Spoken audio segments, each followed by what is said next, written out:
Yang gelisah untuk lagu yang sangat indah dan juga suara yang sangat merdu ya. Waktu Tuhan. Apa tadi lagunya? Pastilah yang terbaik. Memang waktu Tuhan itu pasti yang baik. Kadang-kadang kita tidak mengerti ya. Kadang-kadang kita tidak mengerti. Tapi waktu Tuhan pastilah yang terbaik. Oke. Siapa yang masih ingat tentang apa kita bicara pada hari pertama?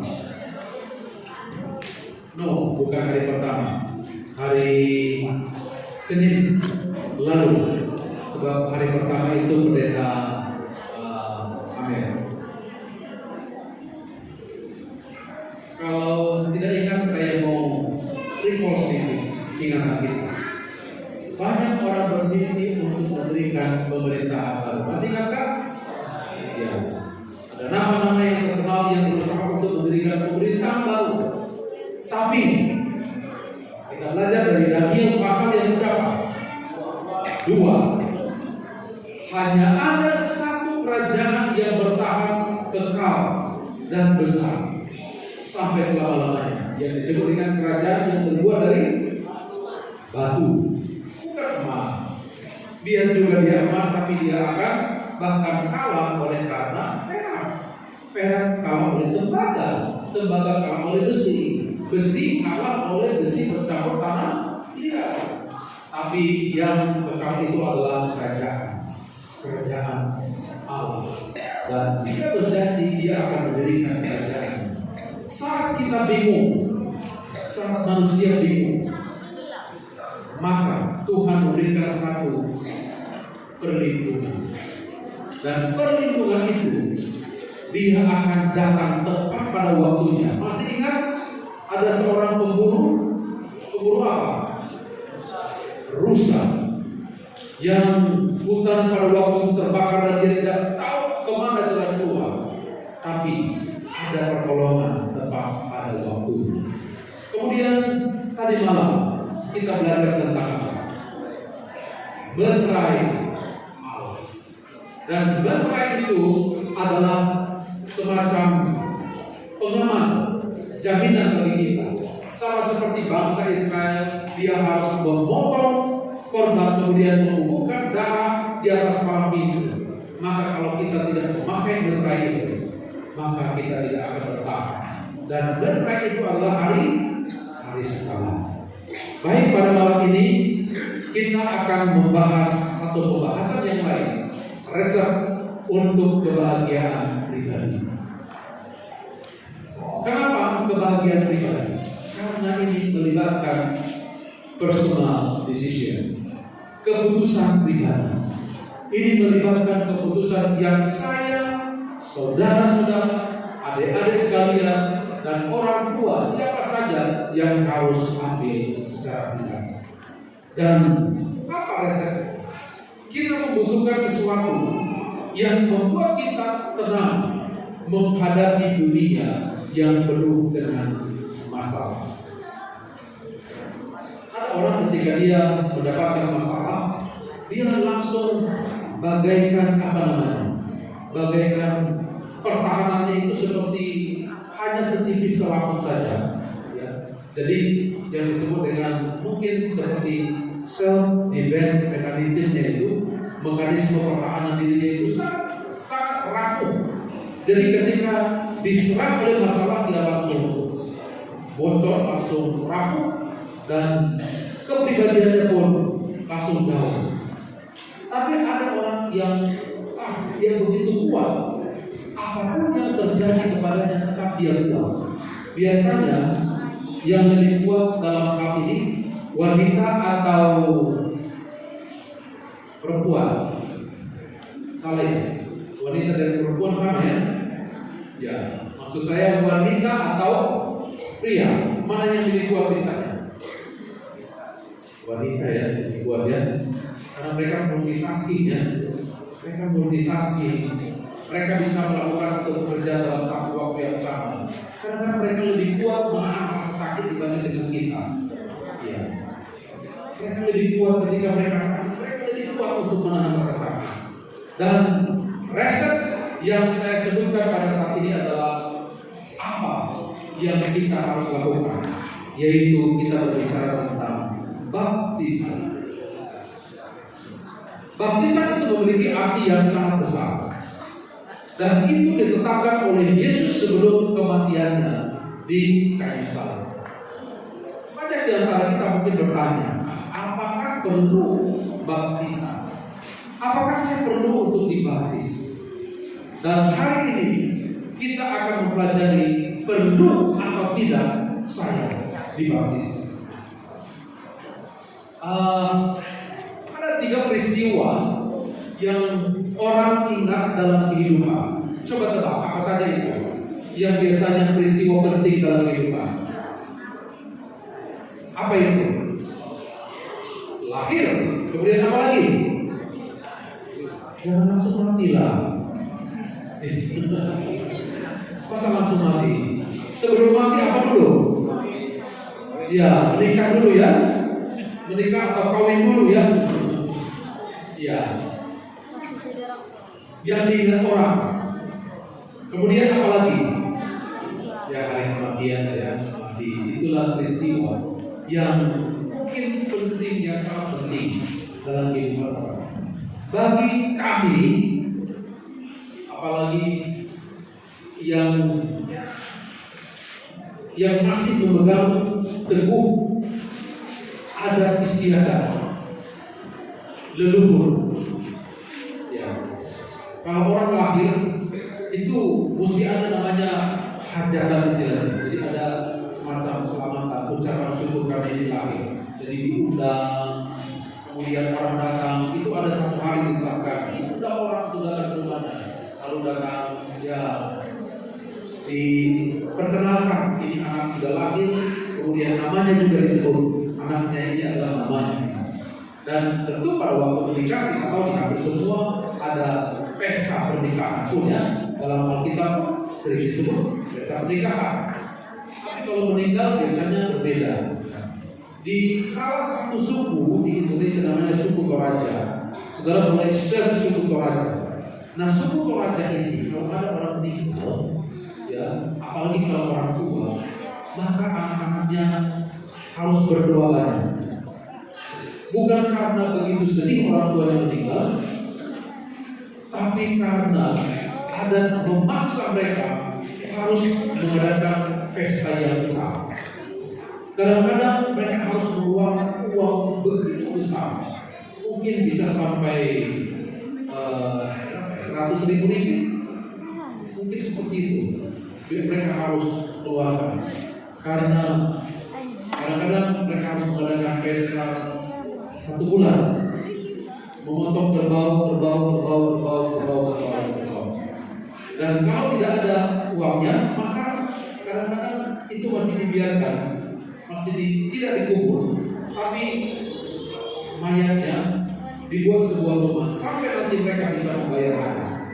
Nah, itulah peristiwa penting dalam kehidupan seseorang, yaitu tentang 3 hal. Ya, betul. Yang pertama adalah kelahiran, yang kedua adalah pernikahan, dan yang ketiga adalah kematian. Dan ketiga hal ini masuk dalam baptisan. Ada tiga unsur ini masuk dalam baptisan. Mari coba kita lihat yang pertama. Kenapa baptisan itu masuk pengertiannya, unsurnya itu dalam baptisan? Dalam Yohanes 3 ayat 5 mengatakan demikian. Satu kali ada seorang yang datang kepadanya bernama Nikodemus, ya. Nikodemus ini kita bisa baca dalam Yohanes pasal 3. Dan Nikodemus ini dia seorang Sanhedrin. Sanhedrin itu adalah semacam apa namanya ya, anggota majelis, ya, dewan yang terhormat. Tapi di dalam hatinya ada satu kerinduan datang kepada Yesus. Takut untuk dilihat orang, maka dia diam-diam datang kepada Yesus dan dia bertanya, Tuhan, apa yang harus saya lakukan supaya saya bisa diselamatkan? Kemudian apa dikatakan oleh Tuhan? Yesus menjawab, katanya, Aku berkata kepadamu, sesungguhnya tidak dapat melihat kerajaan Allah. Apa jawab Yesus dalam hal ini? Jawab Yesus adalah lahir kembali. Nah, yang dimaksudkan Yesus lahir kembali, Yesus kan di Korintus katakan, saya sudah besar. Bagaimana mungkin saya bisa lahir kembali? Apakah saya harus masuk ke dalam rahim ibu saya kemudian saya lahir kembali? Tidak mungkin. Dan Yesus tidak berbicara tentang hal tersebut. Dan yang Yesus katakan adalah kalau kamu tidak dilahirkan dari air dan roh atau baptisan, kamu tidak akan dapat selamat. Jadi lahir kembali.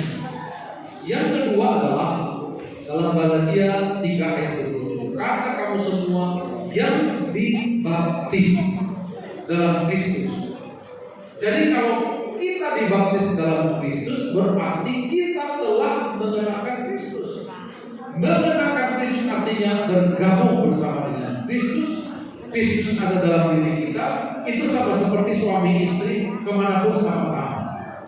Ya, jadi itu adalah bagaikan ikatan pernikahan. Jadi ikatan pernikahan. Kemudian yang ketiga adalah kematian. Jadi 3 unsur ini ada, yaitu kelahiran, pernikahan, kemudian kematian. Atau tidak tahukah kamu bahwa semua yang telah dibaptis dalam Kristus telah dibaptis dalam kematian. Jadi kalau orang dibaptis itu juga dibaptis dalam kematian. Jadi hal yang ketiga adalah tentang kematian. Peristiwa luar biasa atau 3 hal peristiwa yang luar biasa ini semuanya melambangkan baptisan. Oleh karena itu, itulah sebabnya ini dilembagakan. Apa artinya dilembagakan? Apakah semua hal dilembagakan? Sembarangkah kita memperlakukan bendera negara kita? Tidak boleh kan? Apakah kita boleh sembarang anak-anak sekolah? Biasanya kita harus kasih hormat, beri hormat kan kepada lambang-lambang negara seperti raja, seperti apa lagi? Lambang-lambang kerajaan. Bendera, ya, bendera itu harus diberi hormat. Jadi di beberapa negara kalau orang nyanyi lagu kebangsaan, maka itu harus berdiri begini dan hormat kepada bendera. Tidak boleh bergerak. Ya, tidak boleh bergerak, harus dalam kondisi siap. Artinya melambangkan penghormatan kepada Allah. Jadi baptisan ini sangat penting dan ini dilembagakan. Memang kita harus akui ada beberapa orang yang masuk ke surga, ya, tanpa melewati baptisan. Ya, orang dalam perjanjian lama dulu, ya, orang-orang dalam perjanjian lama seperti Henok, Musa, Elia, mereka tidak dibaptis dan yang lain. Tapi dan juga pencuri di sebelah Yesus karena sebelah kanan Yesus. Kemudian seseorang yang mungkin menerima Yesus sangat terakhir dalam kehidupannya, pasti sangat terakhir dalam kehidupannya. Dan ini adalah pengecualian dari mereka. Tapi baptisan itu memiliki banyak makna. Sebelum kita memahami apa baptisan yang benar, kita harus memahami lambang dan pengalaman apa yang diartikan dalam baptisan. Nah, baptisan ini adalah menunjukkan sebuah langkah maju menuju keselamatan. Memang bukan jalan keselamatan, tapi Yesus adalah jalan keselamatan. Tapi baptisan adalah merupakan langkah, one step menuju keselamatan. Bukan dikatakan siapa yang percaya dan ya kan, percaya. Saya sudah percaya sekarang. Apakah saya cukup percaya sekarang dan stay di tempat tidak bergerak? Kalau kita artikan ayat ini, siapa yang percaya akan diselamatkan? Tidak dikatakan begitu. Siapa yang percaya dan dibaptis, ya, kita harus ambil step, ya, ambil step, dan maka dia akan diselamatkan. Tapi siapa yang tidak percaya akan dihukum. Kemudian ini juga pengalaman menuruti perintah Allah. Sebab ini bukan perintah pendeta, bukan perintah kami kaum kaum pendeta ataupun perintah dari orang tua. Tapi ini adalah perintah dari siapa? Dari Alkitab. Coba kita selidiki Alkitab. Kalau kita melakukan ini berarti kita menuruti perintah Allah. Kalau kita mengatakan bukan setiap orang yang berseru kepada Tuhan akan masuk ke dalam kerajaan surga, melainkan dia yang melakukan kehendak Bapakku yang di surga. Suatu saat katanya akan ada orang berseru, Tuhan bukankah kami bernubuat demi namamu, mengusir setan demi namamu, mengadakan banyak mukjizat demi namamu. Tapi pada waktu itu Tuhan berkata, enyahlah daripadaku, hai kamu sekalian perbuat kejahatan. Jadi kalau kita firman Tuhan sudah katakan gini, bisa, dan kita tidak mau lakukan, maka Tuhan katakan enyahlah kamu semua, hai pembuat kejahatan. Oke, jadi baptisan itu adalah satu pengalaman kita. Pengalaman apa tadi? Satu pengalaman berjalan menuju keselamatan dan pengalaman menuruti perintah Tuhan. Lalu bagaimana cara baptisan? Mungkin ada orang yang berkata, saya percaya pada baptisan, tapi ya no matter mau apapun cara baptisan, saya percaya juga semuanya. Mau cara apapun itu, ya memang ada banyak cara praktis yang dilakukan oleh orang. Apakah itu yang mengikuti model Alkitab atau yang tidak mengikuti model Alkitab? Nah, kita mau standar karena kita adalah pengikut Kristus, di mana Alkitab yang menjadi standar dasar kepercayaan kita, penuntun kita, maka kita harus menuruti apa yang dinyatakan oleh Alkitab. Apa itu? Seperti apa yang dinyatakan oleh Alkitab? Ya, kata baptizo dalam bahasa Greka, ya, itu berarti to dip, immerse. Jadi itu adalah semacam dicelupkan atau dibenamkan. Dan secara praktikal ini juga terbukti dalam Alkitab. Dikatakan pada waktu itu datanglah Yesus dari Nazaret di tanah Galilea, dan dia dibaptis di Sungai Yordan oleh Yohanes. Di mana Yesus dibaptis? Di mana? Bukan di Sungai Bekoka, bukan Sungai Bekoka kan? Ya. Yang banyak apa? Buaya. Di Sungai Yordan, ya. Di Sungai Yordan. Ya, siapa yang pernah pergi ke ke Israel mungkin sudah tahu itu mana Sungai Yordan. Saya sendiri belum tahu. Cuma katanya Sungai Yordan itu ya mungkin agak mirip-mirip dengan Sungai Bekoka juga. Ya. Tapi yang pasti dia ada airnya, banyak airnya. Ya. Dan Yesus dibaptis di Sungai Yordan itu berarti banyak airnya. Bukan di tempat yang kering. Walaupun sekarang ini orang dibaptis di tempat yang kering, tapi bukan berarti kita harus dibaptis di sungai, tidak. Jadi ada orang yang sangat ekstrim, dia harus dibaptis di Sungai Yordan, pergi ke Yerusalem. Iya, kalau punya uang. Tapi kalau tidak punya uang, harus pergi ke sana, harus bayar puluhan ribu dolar. Kita tidak bisa. Dimanapun ya. Yang pasti harus sesuai dengan standar Alkitab. Apa itu standar yang lain?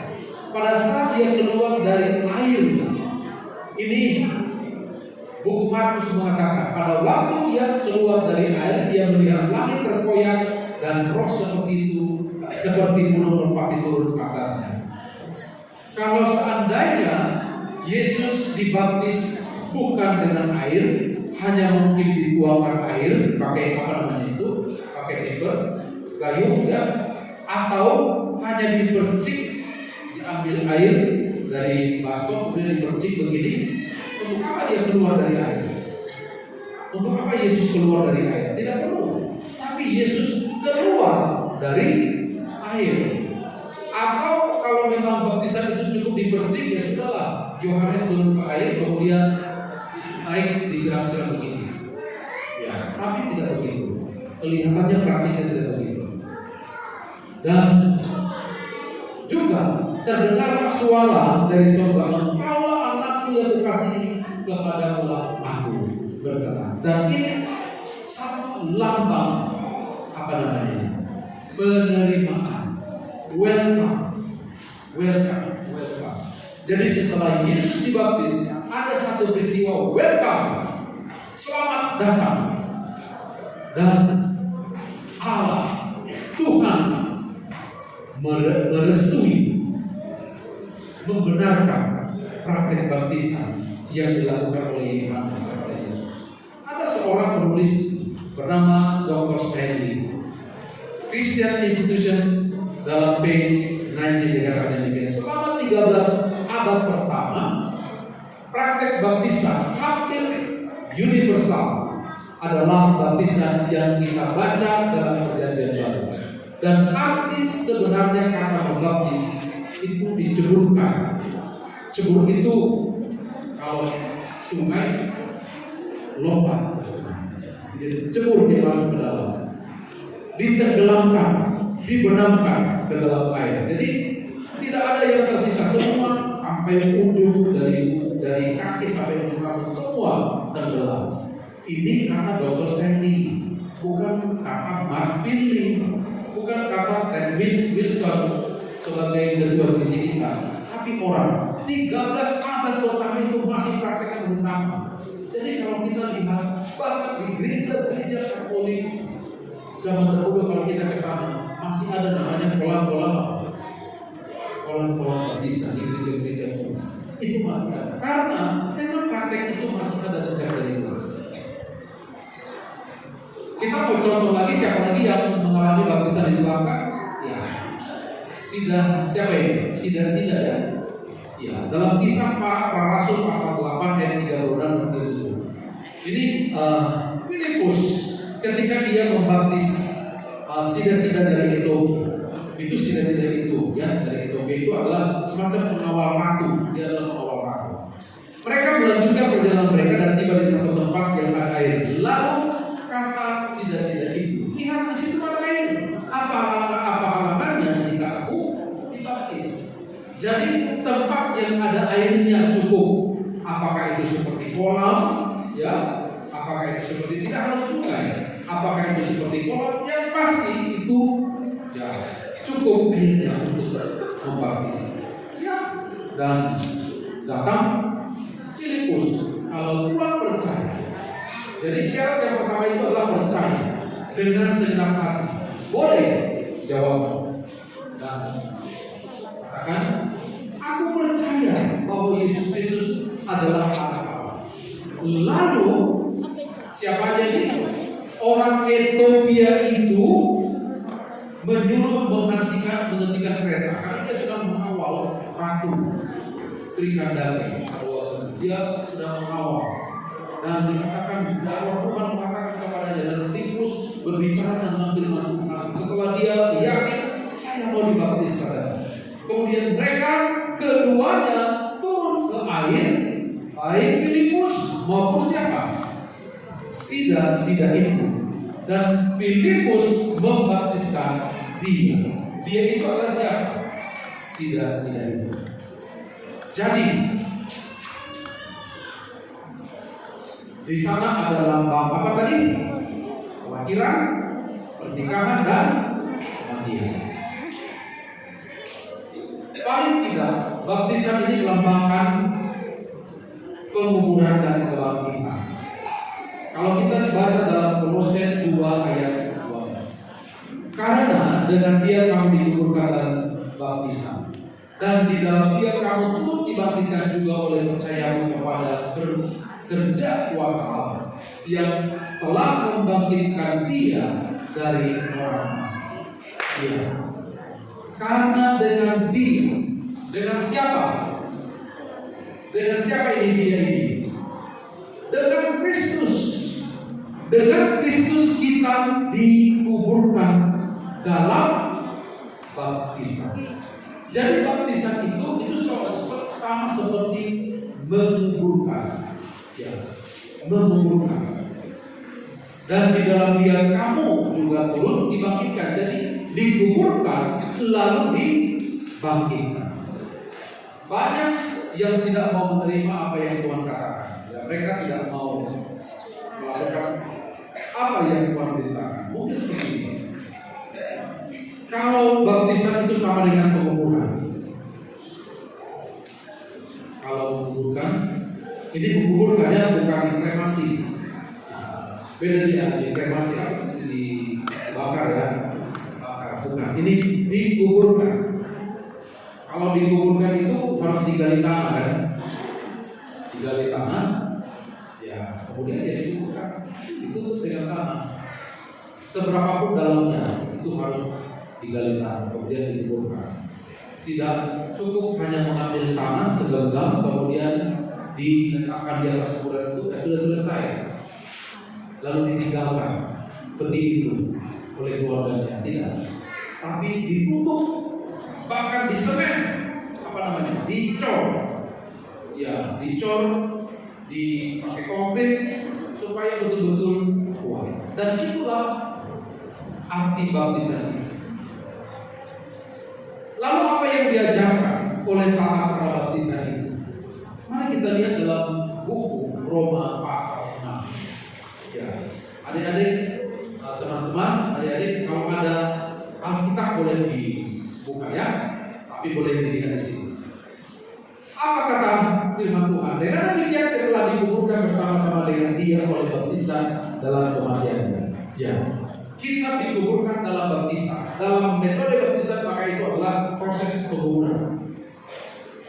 Supaya sama seperti Kristus telah dibangkitkan dari orang mati oleh kemuliaan Bapa, demikian juga kita akan hidup dalam hidup yang baru.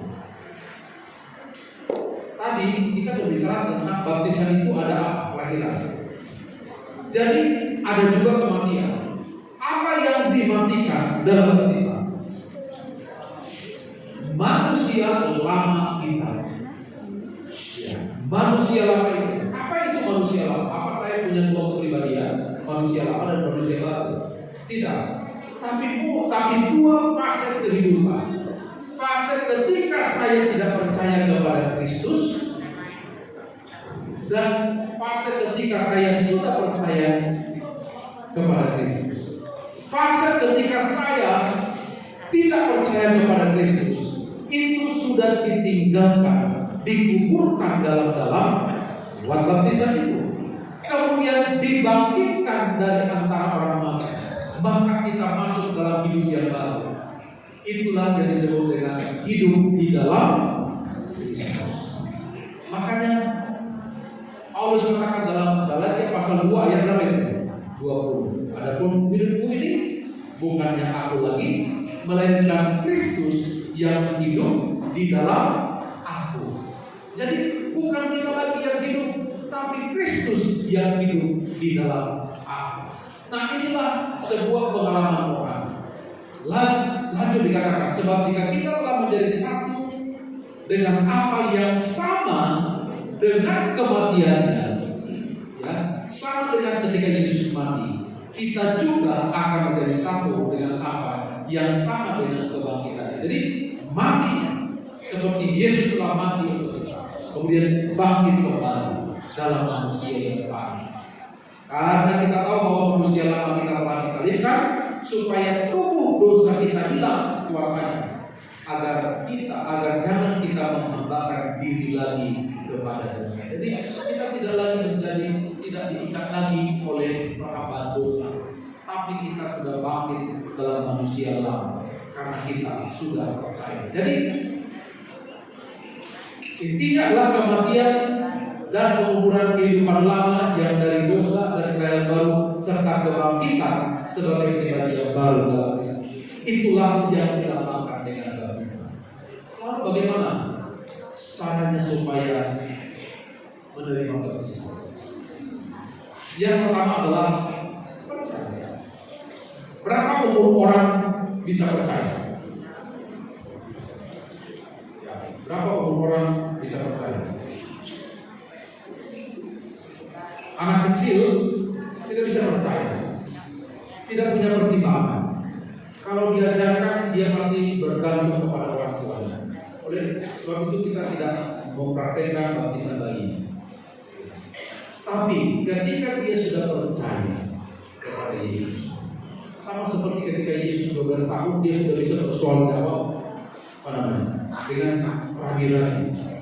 Dia sudah bisa bersoal jawab, sudah berjawab karena dia sudah belajar firman Tuhan. Jadi kalau dia sudah percaya, ya ada orang yang cepat percaya, cepat menangkap, ada juga yang tahu. Tapi syarat yang pertama adalah percaya. Siapa yang percaya dan dibaptis akan diselamatkan, kata firman Tuhan. Kemudian yang kedua adalah syarat yang kedua apa? Percaya cukup. Setan percaya, tapi harus bertobat. Harus bertobat. Harus ada perubahan. Kita harus bertekad untuk mengubah itu. Bertobatlah dan hendaklah kamu masing-masing memberi diri dibaptis. Bertobat. Mulai saat ini saya mau mengikut Yesus. Saya mau hidup saya diubahkan, dikendalikan oleh Tuhan. Kemudian yang ketiga adalah bertobat itu perlu minta pengampunan juga ya. Minta pengampunan. Minta pengampunan. Kapan? Berapa kali kita meminta pengampunan? Terus menerus. Tidak cukup sekali. Jika kita mengaku dosa kita, maka dia adalah setia. Setiap kali saudara mengaku dia setia. Saya mengaku sekarang dia setia. Besok saya mengaku dia juga setia. Dan Allah itu adalah setia sampai selama-lamanya. Dan bukan cuma itu. Semakin sering kita mengaku, maka kita pun karakter kita akan disucikan, saudara. Karakter kita akan disucikan. Saudara, kalau kita lebih sering menyanyi nyanyian rohani, nyanyian dan pujian, maka itu akan melembutkan hati. Kalau kita lebih sering membaca firman Tuhan, maka itu juga akan melembutkan. Kalau saudara bergaul lebih sering kepada umat-umat Tuhan, maka itu juga akan mengubah, menyucikan kehidupan kita. Ada orang bertanya, apakah perlu dibaptis kedua kali? Ya, ini sebagai informasi kepada kita. Kalau saudara, pada umumnya kita tidak haus, tapi ada saat-saat, ada case di mana orang itu harus dibaptis kedua kali. Ada satu case yang ditemukan oleh Rasul Paulus dalam Kisah Para Rasul 19 ayat 3 dan 4. Nah, lalu kata Paulus kepada mereka, kalau begitu dengan baptisan manakah kamu telah dibaptis? Jawab mereka, dengan baptisan Yohanes. Jadi orang itu dulu tidak mendengarkan firman Tuhan, cuma sedikit-sedikit, enggak banyak. Jadi mereka dibaptis dan mereka tidak mengetahui dan mereka tidak mengenal Yesus. Karena mereka hanya dibaptis dalam baptisan Yohanes. Lalu kata Paulus, baptisan Yohanes adalah pembaptisan orang yang telah bertobat. Dan ia berkata kepada orang banyak bahwa mereka harus percaya kepada Dia yang datang kemudian daripadanya, yaitu Yesus. Dalam ayat 5, ketika mereka mendengar hal itu, mereka memberi diri mereka dibaptis dalam nama Tuhan Yesus. Dulu tidak dalam nama Tuhan Yesus, mereka orang Yahudi saja, hanya dibaptis saja. Tapi mungkin dalam hukum Taurat, tapi ketika mereka mendengarkan dalam nama Yesus, mereka mau dibaptis kembali. Makna baptisan tadi adalah langkah keselamatannya. Kemudian apa lagi? Satu praktek menuruti firman Allah. Dan makna yang lain adalah baptisan itu menjadi pintu masuk gereja. Itu semacam pintu masuk gereja. Ya, dalam 1 Korintus 12 ayat 13 mengatakan, sebab dalam satu roh kita semua, baik orang Yahudi maupun orang Yahudi, Yunani, baik budak maupun merdeka, telah menjadi satu tubuh. Dan tiap-tiap hari Tuhan menambah jumlah mereka dengan orang yang diselamatkan. Dengan cara dibaptis. Jadi orang itu dibaptis tiap hari, jumlah mereka ditambah dan ditambah dengan cara dibaptis. Dan mereka masuk ke dalam persekutuan. Dan banyak di antara mereka. Dan ini adalah maksud Kristus untuk mendirikan jemaat supaya mereka menjadi satu tubuh. Ketika Yesus mendirikan gereja, adalah maksudnya bahwa gereja harus mengajar dan membela kebenaran. Fungsi gereja itu adalah semacam perbendaharaan, di mana kebenaran disimpan adalah di mana? Di gereja, tempat kebenaran disimpan. Mungkin ada orang yang mengatakan demikian, saya tidak bergabung dengan gereja karena saya tidak mampu secara finansial, saya tidak punya uang, jadi saya tidak mau bergabung dengan gereja. Saya tidak mau dibaptis, saya orang miskin juga. Saya mau katakan pada sama, di mata Tuhan semua orang sama. Kita semua sama di mata Tuhan. Harga diri saya, walau saya punya motorsikal, walau saya punya kereta, walau saya hanya punya kereta angin namanya, ya, sepeda, ya, atau cuma jalan kaki, harga diri saya itu mahal, sama seperti darah Kristus. Itu sebabnya Yohanes katakan, kamu adalah anakku jikalau kamu percaya kepadaku. Iya, gereja ini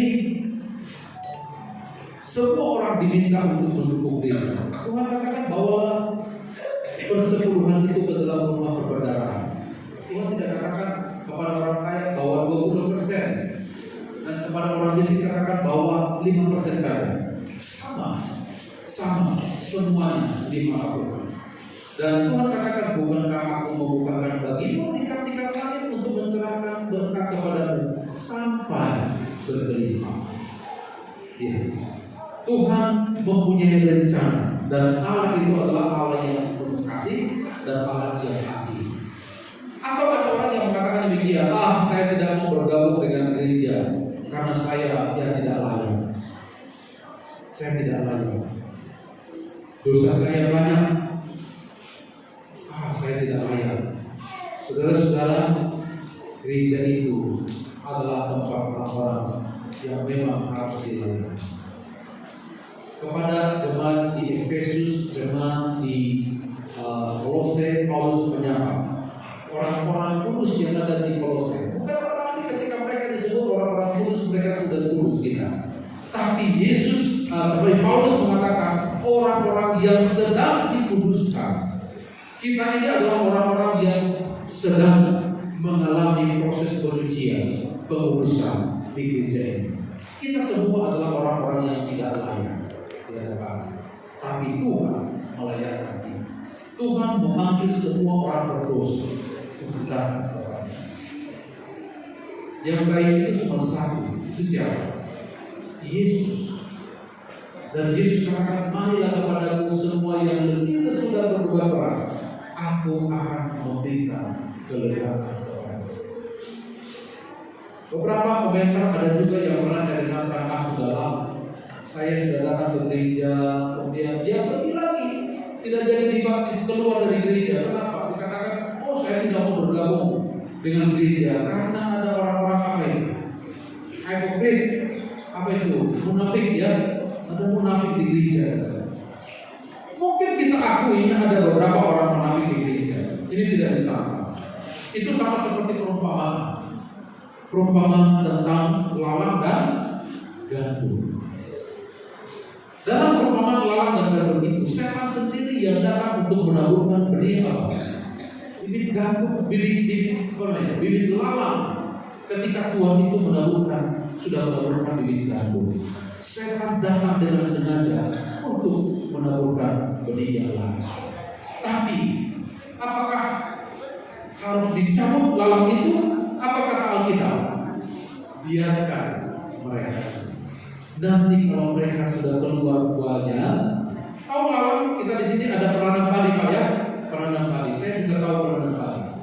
Kalau memang ketika padi itu ya masih hijau, belum keluar apa nih? Belum keluar apa? Belum keluar ya buahnya lah ya. Belum keluar, bulir-bulirnya belum keluar. Maka itu masih sama-sama. Tapi begitu dia keluar, maka padi itu akan tumbuh. Dan lalang itu akan meninggi lagi. Dan dia belum tumbuh aja sudah langsung kering. Dia punya buah-buah itu sudah kering. Jadi akan ketahuan nanti. Biarlah keduanya tumbuh bersama sampai waktu menuai. Waktu menuai ialah akhir zaman dan Tuhan yang akan menentukan. Jangan keluar gara-gara ada orang munafik. Doakan orang munafik itu supaya dia menjadi umat Allah. Ya, itulah tugas kita. Mungkin ada orang mengatakan, saya sudah terlambat, sudah terlalu tua. Sudah terlalu tua. Saat ini firman Tuhan juga mengatakan, bagaimana kita akan luput jika kita menyanyiakan keselamatan yang besar. Kesempatan masih ada. Selagi kesempatan masih ada, jangan sia-siakan. Atau saya tidak mau bergabung dengan gereja karena saya malu untuk menjadi bagian daripadanya. Tuhan tidak akan menolak kita. Apapun keadaan kita, rasa malu, rasa bersalah, rasa tertuduh itu datangnya dari setan. Dan setan membuat kita rasa tertuduh. Kamu sudah melakukan dosa ini, kamu tidak layak, kamu sudah. Dan setan meminta tuduhan-tuduhan setiap saat supaya kita tidak bisa bergabung dengan dia. Roma 1:16 berkata bahwa aku mempunyai keyakinan yang kokoh dalam Injil, karena Injil adalah kekuatan Allah yang menyelamatkan setiap orang. Atau ada orang mengatakan saya tidak mau bergabung dengan gereja karena saya pikir itu tidak penting. Yang penting adalah percaya, tidak mau ke gereja. Iya. Kalau mau berkeluarga, punya anak harus menikah. Iya. Jangan mau menikah tapi tidak mau, jangan mau punya anak tapi tidak resmi menikah. Hai suami, kasihilah istrimu sebagaimana Kristus telah mengasihi jemaat yang telah menyerahkan dirinya bagi. Yesus saja mau menyerahkan dirinya bagi. Berarti itu sangat penting.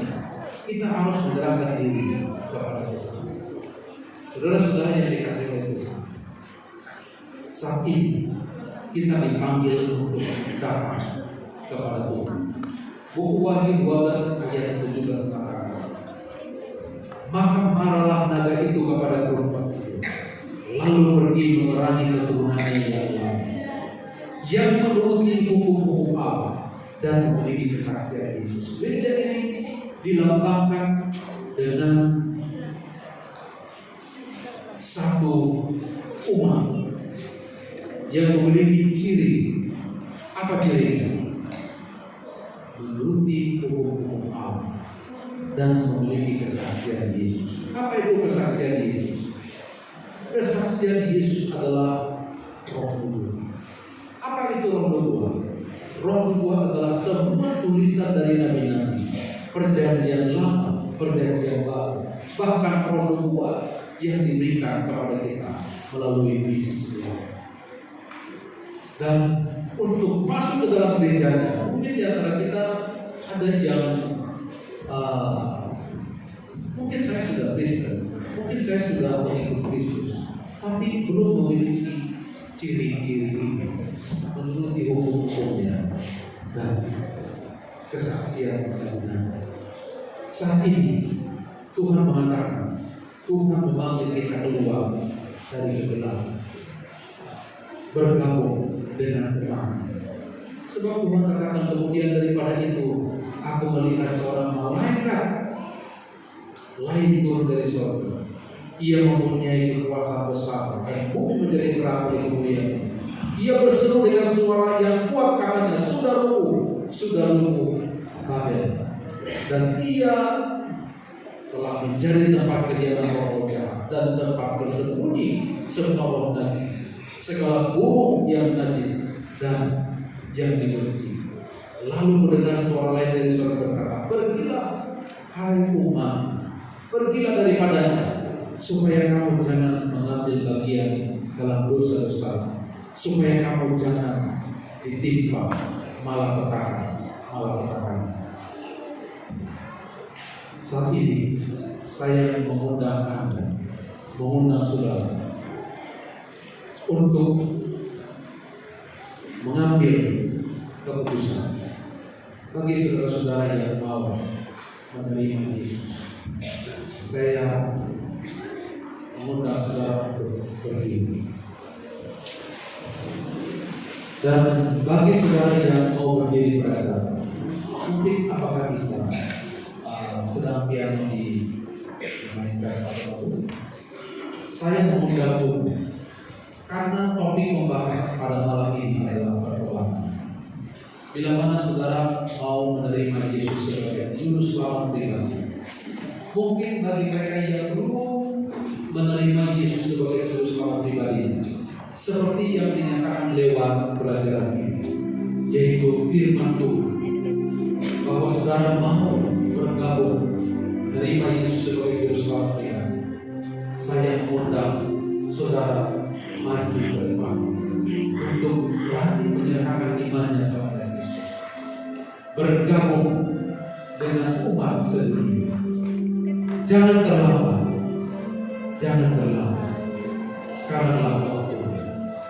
Sementara saya memanggil firman Tuhan, memanggil kita pada saat ini, mari kita datang kepada Tuhan. Ada satu cerita, sementara saya mengadakan cerita ini, bila mana saudara mau maju ke depan, saya mengundang, boleh maju ke depan ini, sebab saya akan di sini, sebab saya mau berdoa dengan kita. Satu kali ada seorang pendeta yang berkhotbah. Kemudian setelah pendeta ini berkhotbah, kemudian terima kasih selamat datang. Mungkin lebih maju lagi. Kemudian ada seorang bapak yang kelihatannya miskin.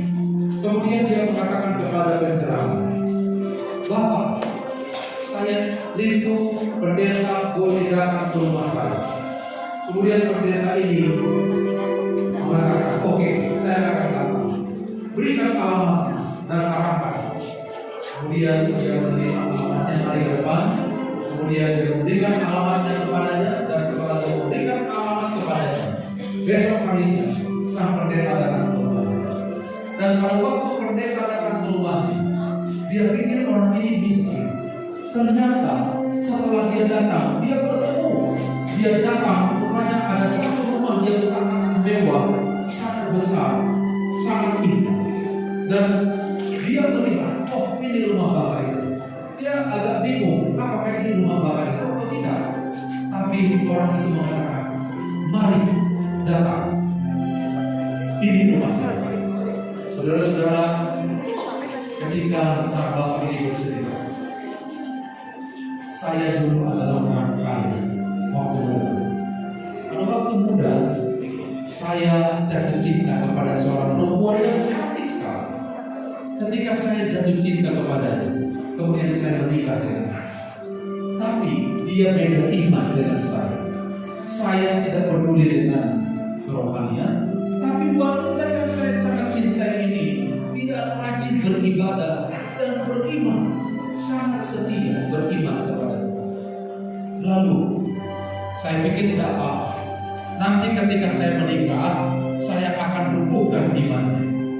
Saya akan rubuhkan imannya. Dan dengan segala kekayaannya, dia membangun rumah yang sangat mewah untuk wanita yang dia cintai. Dia bangun rumah yang mewah. Dia pikir dia akan membahagiakan wanita ini. Tapi wanita ini katakan, saya lebih suka tinggal bersama dengan engkau dalam kerajaan surga daripada tinggal di rumah mewah. Dan tadinya dia berpikir merongrong imannya, tapi akhirnya dia menyakiti hatinya. Dan sayangnya wanita itu meninggal yang saya cinta. Dan besoknya hari Sabat dia datang. Ketika dia mau datang di kolam baptisan, biasanya ada dua orang yang menuntut dia. Ketika dia dituntut oleh dua orang, dia berbisik kepada dua orang, lepaskan saya. Kalian sudah menuntut saya selama ini dalam kehidupan dosa, kemana saja menikmati kemewahan. Sekarang saya tidak lagi berjalan dalam dosa, saya berjalan untuk Tuhan. Biarkan kaki saya yang berjalan sendirian. Saya mau bertemu dengan Yesus. Akhirnya dia dibaptiskan. Setelah dia dibaptiskan, kemudian dia melihat ada banyak orang yang menyaksikan kebaptisannya. Dan ketika dia melihat ada seorang gadis, dan gadis ini berteriak, datang, saya sudah menunggu untuk dibaptis selama ini, tapi ayah katakan, tuh, inilah waktu yang tepat, saya mau dibaptis, menerima Yesus sebagai juru selamat pribadi saya bersama-sama dengan ayah. Saudara-saudara yang dikasihi oleh Tuhan, ketika kita mau menerima Yesus, ini memberikan jaminan pengharapan kepada kita untuk bertemu dengan semua orang yang kita kasihi yang sudah mati di dalam Kristus, bersama-sama dengan mereka. Puji Tuhan, selamat datang saudara-saudaraku dalam acara, dalam panggilan ini. Saya ingin kita berdoa. Bila mana mungkin ada di antara kita yang mungkin masih dalam pergumulan, sementara saya berdoa, saudara boleh maju ke depan. Mari kita berdoa. Bapa Allah kami, Tuhan yang Maha Kasih, yang bertahta dalam kerajaan surga.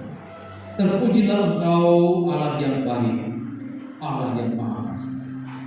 Sebab Tuhan sudah bekerja di hati anak-anak Tuhan, adik-adik kami, hamba-hamba Tuhan, untuk menerima Engkau sebagai juru selamat pribadi mereka. Ketika mereka datang kepada Tuhan pada saat ini, menerima Engkau sebagai juru selamat pribadi mereka, terimalah iman kepercayaan mereka, terimalah keputusan mereka, dan biarlah Engkau menyambut mereka sebagai anak-anak, sebagai putra dan putri yang Engkau kasih. Engkau kiranya akan menyediakan keperluan kerohanian mereka, membina pertumbuhan rohani mereka, sebab kami tahu akan ada banyak tantangan ke depan. Tapi bersama dengan Kristus, maka mereka akan mampu menghadapi tantangan.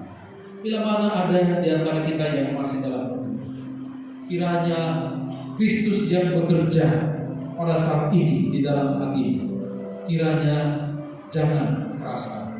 Datanglah, ambil keputusan untuk menerima Dia sebagai juru selamat pribadi. Terima kasih Tuhan, oleh karena Engkau adalah Allah kami. Ketika hamba-Mu mengangkat tangan, biarlah tangan Kristus yang tidak kelihatan tertumpah atas hamba-Mu ini. Tuhan kiranya memberkati dan melindungi Engkau. Tuhan kiranya menyinari Engkau dengan kasih karunia. Tuhan kiranya menghadapkan wajahnya kepadamu dan memberikan Engkau damai sejahtera. Kasih dari Allah Bapa, Yesus Kristus, serta persekutuan Roh Kudus menyertai Engkau dari saat ini sampai selama-lamanya. Di dalam nama Yesus kami berdoa. Amin. Baik, Tuhan memberkati. Saya serahkan kembali kepada pemimpin acara.